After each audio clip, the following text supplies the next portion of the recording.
Today I want to talk about some of the best heroes you can have that will be useful not only in their own faction, but they can also be used in many different compositions. This is due to the fact that their abilities doesn't require them to be with other heroes from the same faction. These are heroes you can safely invest from the start. Even if you don't use them immediately, or if you need to replace them at some point, I can assure you, you will not regret working on them. So let's check it out. The first and probably the most popular on the list. Lucky is the healer from the Children of the Forest faction.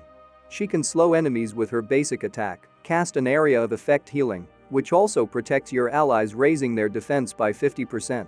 And she has a powerful single target healing that also works as a resurrection if any of your allies is downed. Seven Knives is the range damager from the Barbarians faction. He's not only one of the strongest damage dealers in the game, but he also has a really useful kit. On top of that, his abilities doesn't necessarily require him to be in the Barbarians faction, which makes him a universal hero. His passive makes him use his basic attack whenever an ally uses a skill that causes no damage. This is very cool because every time you need to use a buff or healing, you don't feel like you are missing an attack.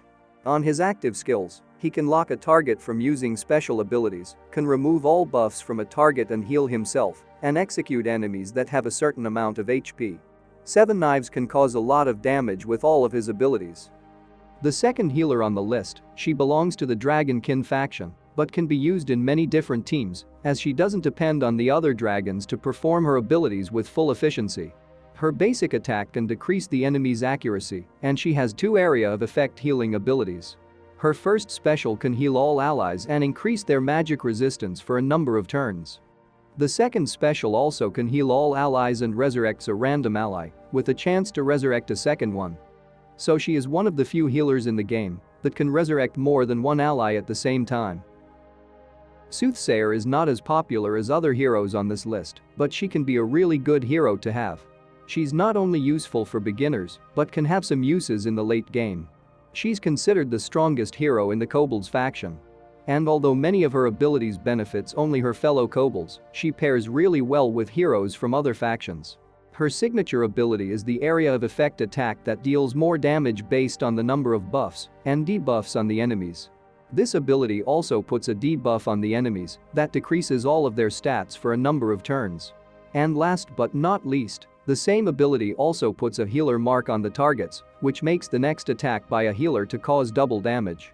And because of that, she's popularly used in combination with Blood Priest, which already have a powerful area of effect attack by its own. That said, you can put her on whatever team with the capability of casting a lot of debuffs on the enemy, making her a really dangerous asset. Yes, another healer on the list. But this time it is a healer for your dark teams. He excels as one of the best dark healers in the game. His first special increases the dodge chance of all allied demons by a percentage. And 3 times lower this number to other allies. Although you get less dodge chance to allies that are not demons, the second part of this same ability is what you'll find really useful. Which is decreasing the speed of all enemies by a percentage for a number of turns. Since speed is one of the most crucial aspect of a fight, this is a great effect to have at your disposal because it gives you a really good defensive playstyle. And his second special is a healing skill that restores all allies' HP and also resurrects one random ally. This ability also has a chance to resurrect a second and a third ally. So he's the only healer in the game capable of raising 3 allies at the same time. But all this power comes with a downside. Which is, every ally resurrected by this ability will die after a number of turns, no matter what you do. Although this seems like a bad thing, this is the shortest resurrection ability available in the game, with only 5 turns of cooldown at the maximum skill level. So this can be pretty annoying for your enemies in game modes like Arena, for instance. This ability can also be used strategically at the end of a battle if you want to finish it with 3 stars. Be it in campaigns or even tournaments. From the Archons faction, Magnus is considered one of the best tanks in the game. This is mainly because of his passive ability and his incredible capability of soaking damage.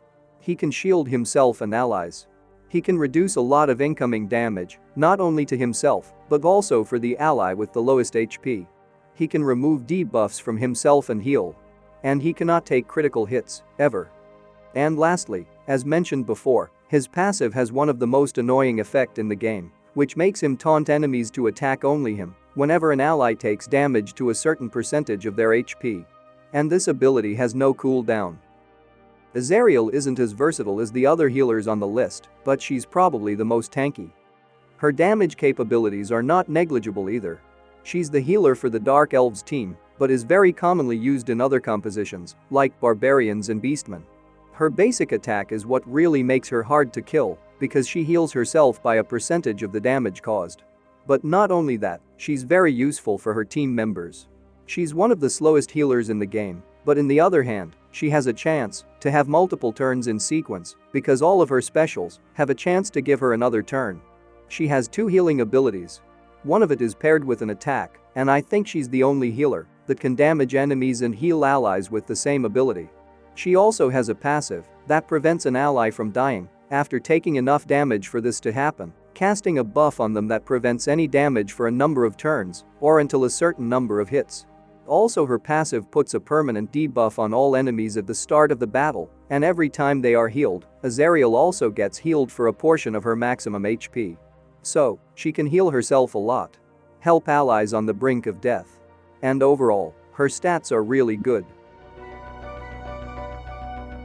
So this is it. Do you think another hero should have appeared in the list? Write down in the comments, so maybe I can make a second part to this video. If you like Age of Magic and want to help this channel grow, please consider subscribing.